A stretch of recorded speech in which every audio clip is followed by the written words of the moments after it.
All right, hello. This is breaking the monolith with speed and style. Pagers use dollar. Pagers use dollar. Pagers use dollar. Pagers use dollar. Pagers use dollar. Pagers use dollar. This was a very familiar sound to me. Pager goes off, it's the middle of the night, and I had learned that my network connection between my data center and the cloud had been saturated. We were in the midst of one of the most ambitious migrations of my career. I was working at Netflix at the time, building out some of their streaming infrastructure.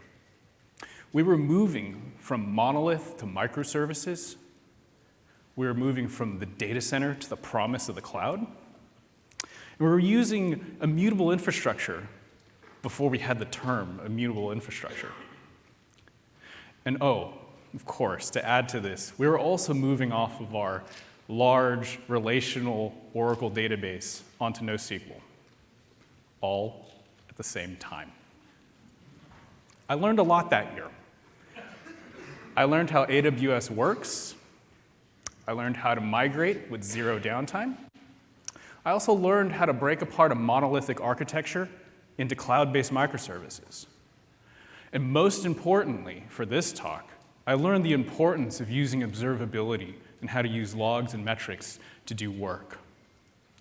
Little did I know that these lessons all the way back in 2010 would help me with many, many more migrations going forward. Hi, my name is Bruce Wong, and I'm a director of engineering at Stitch Fix. And I have lived through a ton of migrations at multiple companies. This is Nithika Daga. She's a superstar developer at Stitch Fix, who will also be presenting today. In that year, I got really, really good at migrations. In many ways, I felt like I had developed a mastery of migrations. Not just any migrations, ones with zero downtime, that were incremental, and that were done very quickly. But before we get started, that's enough about me. I'd like to know a little bit about you. How many people have ever gotten paged? All right, most of the audience. There's the engineers in the room. How many people have ever caused an outage? There's the senior engineers in the room.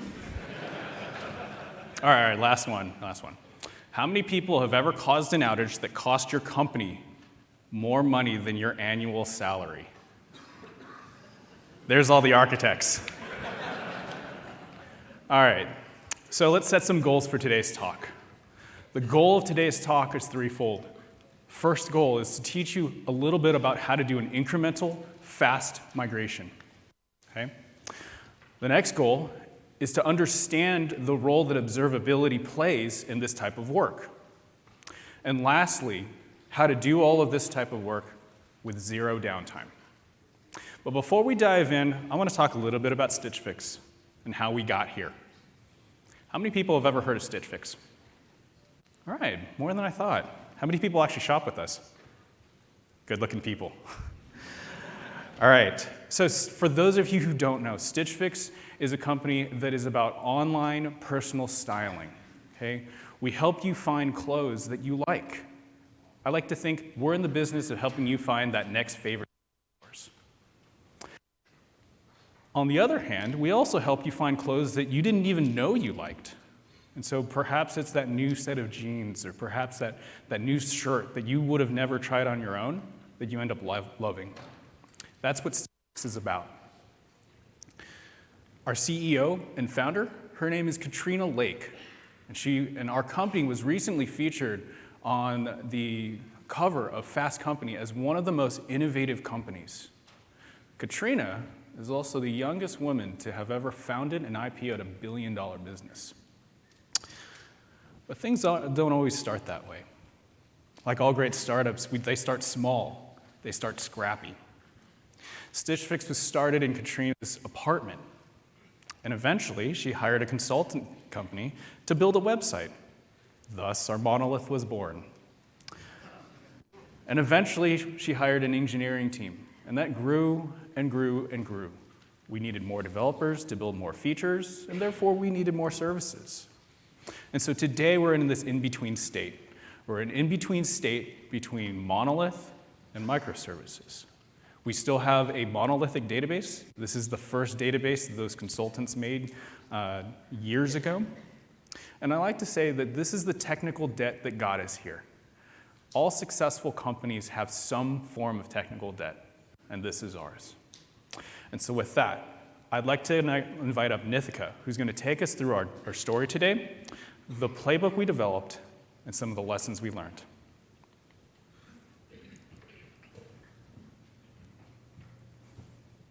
Great. Thanks, Bruce. I'm going to start this story on February 22nd, 2019. That afternoon, during regular business hours, I ran a command that dropped 3 tables containing every single row of data we have about the inventory we carry at Stitch Fix. Let me say that again. I dropped these tables. In theory, this is an engineer's worst nightmare, like a horror story you read about on a Reddit thread. But I dropped those 3 tables, and nothing broke. It's because dropping these tables was the culmination of a several months-long project to extract all of our style data from that monolith into a microservice. Over that time, we didn't schedule a single hour of downtime. Now, how did we make such a foundational change to our infrastructure with such confidence and minimal disruption? The answer was observability. Because we incorporated observability into every single step of this process, we were never unsure of what would happen when we pushed out a change, and that final step of dropping the tables was kind of a non-event. And that's a huge deal, because making that switch from a monolith to a microservice can sometimes feel like pulling a tablecloth out from under this beautifully set table.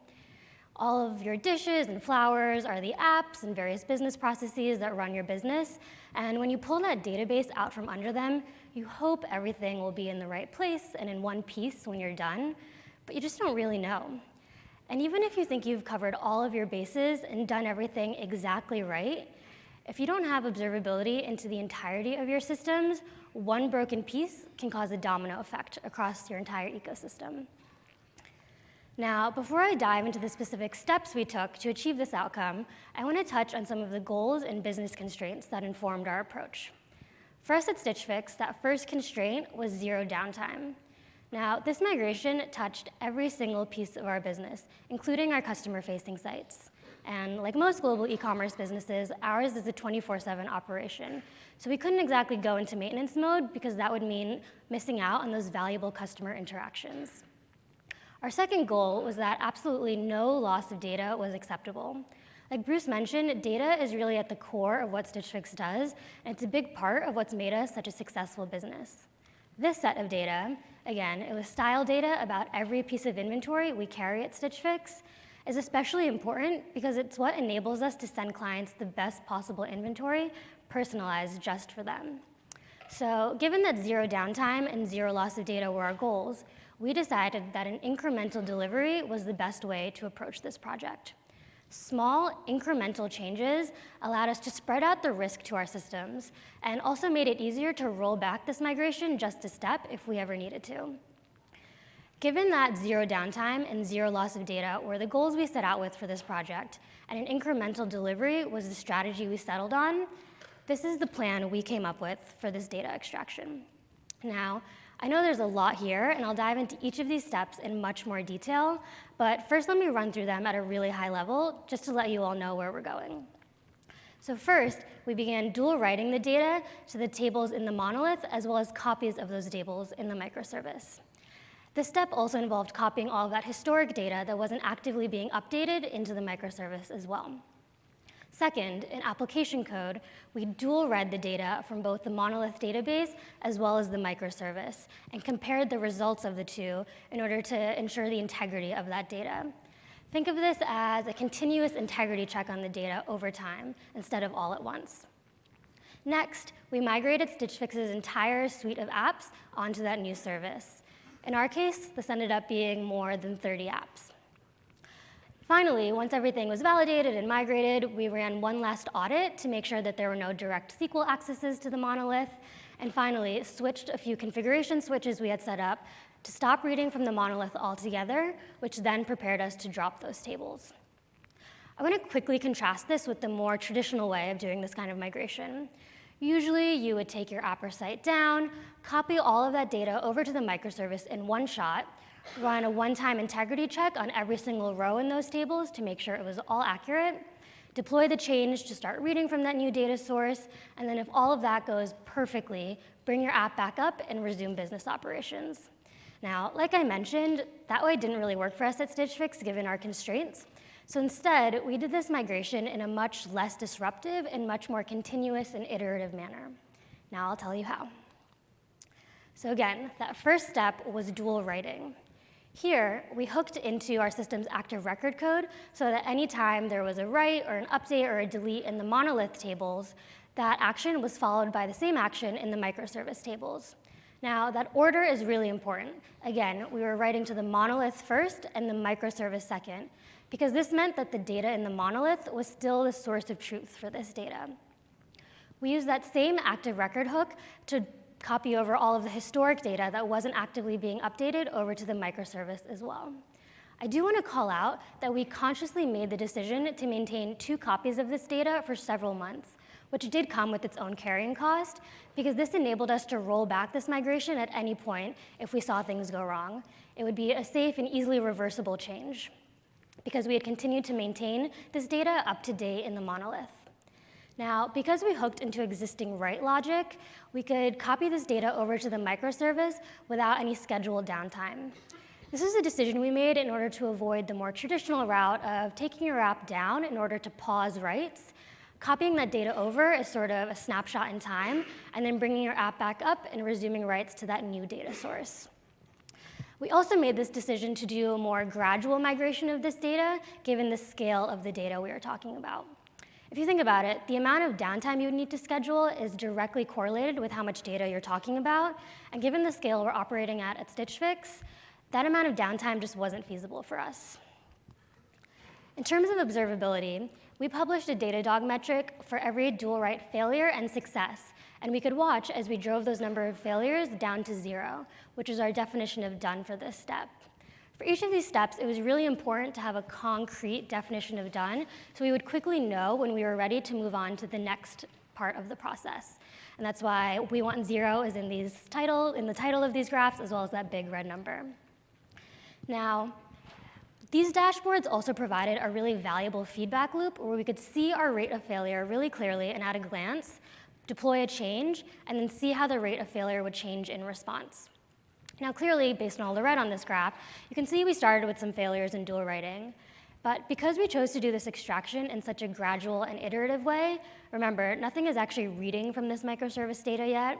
We could fail safely in production until we had resolved these bugs causing the failures and get to a 100% success rate. Which brings me to the next step, which was dual reading. Here, we used a library that let us run what we call experiments. In an experiment, we ran 2 code paths in parallel, one with the old way, which was reading from the monolith, and one with the new way, which is reading from the microservice. We ran these 2 code paths in parallel and compared the results of the 2, while only returning data from the monolith for any downstream business logic. In other words, any reads or accesses to the microservice could be considered shadow reads, because again, we weren't actually using them for any business logic. Instead, we were only using them for observability. We would publish a Datadog metric around whether the data between the 2 sources matched or mismatched. Now, in this case, a match was exact equivalence, and a mismatch was anything else. This served as a kind of incremental and continuous integrity check of the new source of data so that we could safely validate it without risking any of our business operations or showing bad data to users. Now, to quickly tie this back to the previous step, dual writing enabled us to roll back this migration at any point in the process. Dual reading gave us the observability we needed to know if we ever actually had to make that decision to roll back. Again, dual reading over the course of several months let us safely fail in production without affecting our users. Because we continued to only return the data from the monolith, which at this point is still the source of truth for this data, we could spend the time debugging and correcting any mismatches kind of over the course of regular sprint work instead of having to treat it as an incident or an outage or something that needed our immediate attention. This kind of continuous integrity check over time let us avoid the more traditional and computationally expensive one-time check of the data. And again, we set up a Datadog dashboard that gave us at-a-glance visibility into the progress we had made in this step. And we could watch as we drove the number of mismatches down to 0 over time, which was that concrete definition of done and when we knew we'd be ready to move on to the next step. It's important to note that close to 0 mismatches was not good enough in this case. Given the scale of the data, it was really tempting to move forward once we had gotten down to just a handful of mismatches, but given that we had set out to achieve this migration with no loss of data, we made sure we got to 0 and actually monitored that state for a while before moving on to the next thing. Again, this dashboard provided another valuable feedback loop where we could see the rate of mismatches, deploy a change, and then see how that rate of mismatches changed in response. This kind of observability and dashboard also served as a really great way for us to communicate to our business partners and other engineering teams that we were being responsible about this migration and doing our due diligence. And that kind of communication was really important, especially when it came to this next step, which was migrating Stitch Fix's entire suite of apps onto this new service. Like I mentioned, we ended up migrating more than 30 apps onto the new microservice, and it was really important to us to do this in a safe and responsible way, especially given that we were often visitors in other teams' code bases. As important as observability was in this previous 2 steps, it was doubly important here because it served both as a way for us to validate our own work, as well as a way to communicate to an app's owners the effects our changes would have. Now, we incorporated observability into every single part of this migration step. The first part was to identify where in code an app would be actually accessing these monolith tables. So we added metrics and logs tagged with exactly the file name and the line of code where these accesses were happening. This served as a much more comprehensive alternative to simply grepping a code base and sifting through to find those database accesses and hoping you caught them all. We avoided that guesswork altogether by having these really specific metrics that we could take a look at a glance and know where we had to make our changes. This dashboard also served as that concrete definition of done because this list would go to 0 as we migrated all of these accesses off the monolith and onto the microservice. Second, we used that same experiment library that we used in the dual reading step to validate the data served by the microservice from the consuming app's point of view. Again, we ran 2 code paths in parallel, one with the old way, here on the slide in green, reading from the monolith, and one with the new way, here on this slide in white, reading from the microservice, and compared the results of the 2 data sources, while only returning data from the monolith. Because we had already kind of validated the data accuracy in the previous step, this step was less about that and more about making sure that the data was returned in the way the consuming app expected it to be formatted. And similarly, we had a similar dashboard where we could track those matches versus mismatches and watch those mismatch metrics go down to 0 as we fixed our data. Again, this kind of dual reading let us fail safely in production without breaking an app's domain or showing bad data to the users. And at the risk of repeating myself, it provided a really valuable feedback loop where we could see how often we were failing, deploy a change, and then see how that rate of failure changed in response, often dramatically, as in the case of this graph. One thing that's really important to call out about this kind of feedback process is that it was really important that we made small incremental changes so that anytime a change was deployed, we knew exactly what change caused this result in the graph. In other words, we changed one thing at a time so that we could know why we were seeing the results. And another really great feature of this library that we used is that it also let us track the latency of the old way versus the new way. So here, the latency of reading from the monolith is in blue, and the latency of reading from the microservice is in purple. Now, obviously, performance of a new service is always a concern, and this kind of observability let us build confidence in the performance of the service in addition to the confidence we had been building in the data accuracy. This let us exactly quantify what the performance impact of our changes would be and let us communicate that to the teams that owned the apps and made sure it was well within their performance tolerance. And all of this was validation we did before we made that call to stop reading from the monolith and only read from the microservice for these consuming apps. But because we did all of this validation work up front, every time we had to make this call, it kind of felt like a non-event. And because we ended up having to do it at least 30 times, it was something that we got really good at by the end. Once we had migrated all of the consuming apps onto the microservice, we had one last audit step before starting to flip the configuration switches that would prepare us to drop those tables. Here, we used Datadog's Postgres APM to track down any accesses to the table that were happening in raw SQL outside of active record code. This step was kind of like running a fine-tooth comb through our code bases. We were really confident that we weren't accessing those tables in any active record code because of all of the observability incorporated into the previous steps, but we needed this audit to build up that last bit of confidence. It's worth calling out that we did actually end up catching 1 or 2 accesses in this step, and that raw SQL is often the hardest to migrate since you can't join against 2 data sources, especially if one is being served by a microservice. But the step was really important because without this audit, these accesses would have broken if we had moved on to the next step. Now, I want to quickly recap what we've done so far before we move on to the final 2 steps. All of the work until this point served as a way for us to build confidence in the integrity and performance of the microservice. We had copied the data over via dual writing, validated that data via dual reading, and then migrated an entire suite of apps onto that new service. Now it was time for us to start flipping the switches that would allow us to stop reading from the monolith altogether and be prepared to drop the tables. Okay, we're almost there. Now, the whole point of a switch is that it can be safely flipped back with minimal disruption and a minimal amount of effort. So these steps were designed with that in mind. And when I say a switch, what I specifically mean is a configuration, so something like an environment variable or a feature flag, that a developer can use to change the code path an app will follow without actually changing the code itself. So in this pseudocode example, a developer could change the value of that environment variable at the top, which in turn would change the code executed in production. These kind of small, incremental, and reversible behavior changes allowed us to de-risk this part of the process. So first, we needed to flip the order in which writes were happening. If you remember, we were writing to the monolith first and the microservice second. We flipped a config that allowed us to start writing to the microservice first and the monolith second. This served as kind of the official marker that the microservice was now considered the source of truth in this data, and that we had enough confidence in it. During this time, we did continue to dual read from both data sources to ensure that data integrity was maintained.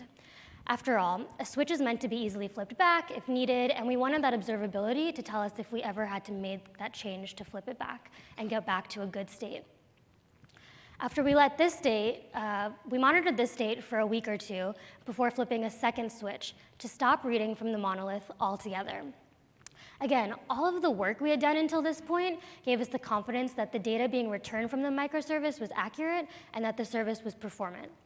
And by adding this series of switches that we could flip over time, we spread out any risk to our systems and always had the option of flipping a switch back if we needed to get back to a good state. Again, these steps all happened over the course of several weeks of monitoring, which is contrasted to a short maintenance window where all of it has to happen at once, and you'd have to start all over again from scratch if something went wrong. We continued to have visibility into our systems during this step by publishing a Datadog metric for every read from the monolith RDS instance, which gave us this really satisfying drop-off when we flipped that second switch to stop reading. In addition, it also gave us the confidence we needed that absolutely no application logic was touching this data source. Again, we monitored this stage for about a week before moving on to the final step. And this is the step we've all been waiting for.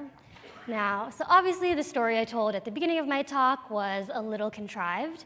I purposefully ran that command to drop those tables and had full confidence when I did so. This is the part where all of our hard work paid off. We were able to drop these tables in the middle of the day, on a Friday, no less, without disrupting any business operations. Of course, we had a backup plan and could have always restored a snapshot if things went south, but all of the work we had done up until this point ensured that we didn't have to. Now, there isn't any exciting observability technique or strategy incorporated into this last step, but I will tell you, it felt really good to see these Datadog logs pop up and know that we had done it.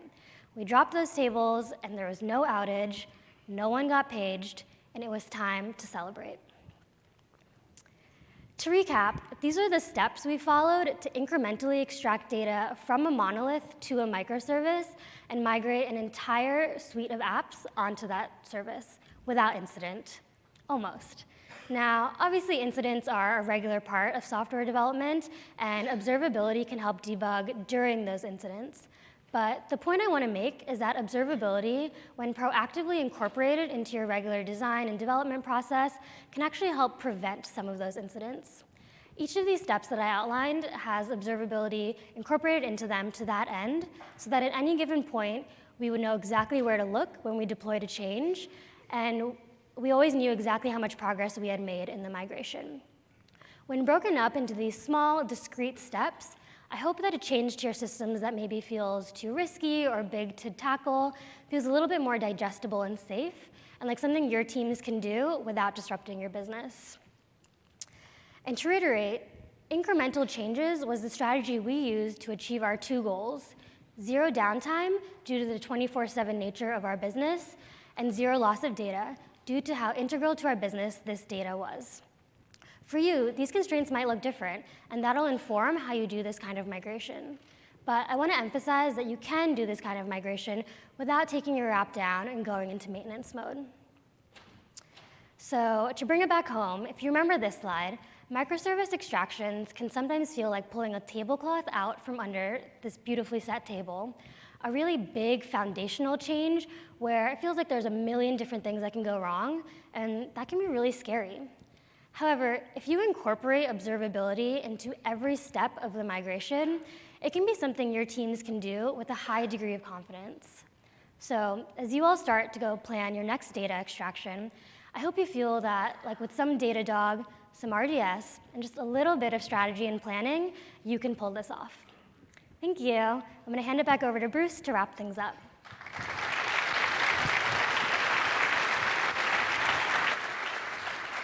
Thanks, Nithika. That was great. Give her another hand of applause.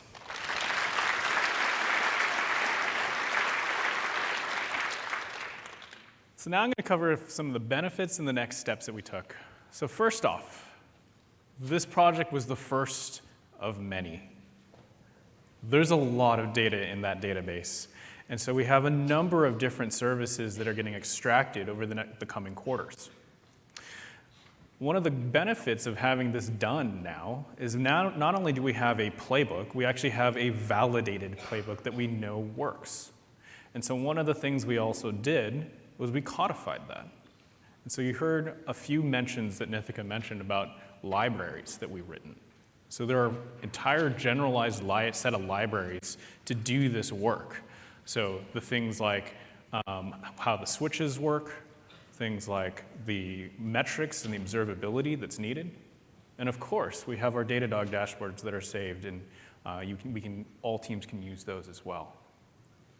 And so that's one of the things that's interesting, is that we have a first success story, and now every team can now continue to do their work incrementally with zero downtime and concurrently.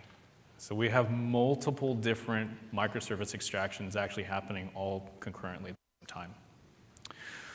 And that brings me to, I want to talk about why we do this and put this in kind of a greater picture. So we're a data company. I like to say that we have a lot of data scientists to enable us, and we happen to sell clothes. We're a personalization company. So let's talk about clothes a little bit. The sizes of clothes: small, medium, and large, right? How many people think I'm a medium? All right. No fooling you guys. Small? Tough crowd. Y'all probably think I'm large, right? Y'all are very realistic. The answer is actually that I am actually a small, medium, or large, depending on the brand. So depending on the brand of clothes, it actually determines which size I need to buy. But the thing is, as a person, I don't actually care whether it's small, medium, large. I actually just want my clothes to fit me well. And so for us, when a machine looks at the size of clothes, small, medium, and large is just the label that goes on the tag. What we actually look at, what our machines actually look at, are measurements and are much more fine-grained and granular. So for example, like, take sleeve length, right? You have sleeveless, you have full-length sleeves, you have short sleeves. For some fashionable people, like, there's 3/4 length sleeves. But really, it's really about centimeters and inches, right? And so for size for us, we look at the measurements of a piece of clothing and the ratio between those things. And that gives us a greater set of featurization to feed our machine learning and algorithms. Another facet of this is style. So do you like solid colors? Do you like stripes, polka dots, right? And these, combined with the size information and our style information, we've actually developed a state-of-the-art recommendation system so that we can provide a human stylist with a curated set of inventory that we know that will fit clients and they'll probably like as well. One of the other cool things that this data allows us to do is actually buy clothes. So this shirt is actually a Stitch Fix algorithm designed shirt. Okay, this is you can only buy this on Stitch Fix. It's a brand called 01 Algo. Okay, and the design of this shirt was the machine learning algorithm actually looked and discovered a gap in our inventory. They discovered gaps in our inventory. So they discovered that polo shirts were sold really well, but they also discovered that shirts with a stretchy material actually also sold really well.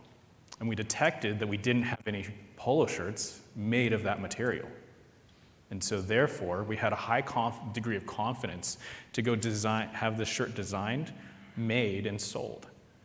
And by the way, this happens to be one of my favorite shirts. And so as we extract more and more data from our monolith, this actually unlocks our ability to iterate on our data. We iterate on our data, adding more features to that data, more vectors, and so that we can take more and more advantage of machine learning across our business. So if any of these stories are interesting to you, or those images are, I invite you to check out what we call the Algorithms Tour. This is an entire animated experience that we've built on how we talk about, how we think about data and some of the cool problems that we're solving at Stitch Fix. The way you can get there is multithreaded.stitchfix.com. Our blog is there, the algorithm tour, and of course, we're hiring as well. So just to recap today's talk, I hope that you've learned how to do an incremental and fast migration. I hope that you also understand the criticality and the role that observability plays in this type of work. And of course, I hope you understand how to do this with zero downtime. If there's one thing that you take away from today, confidence, speed, and safety are unlocked by greater observability. And with that, I have about 10 minutes, and we can take about five-ish questions about this talk.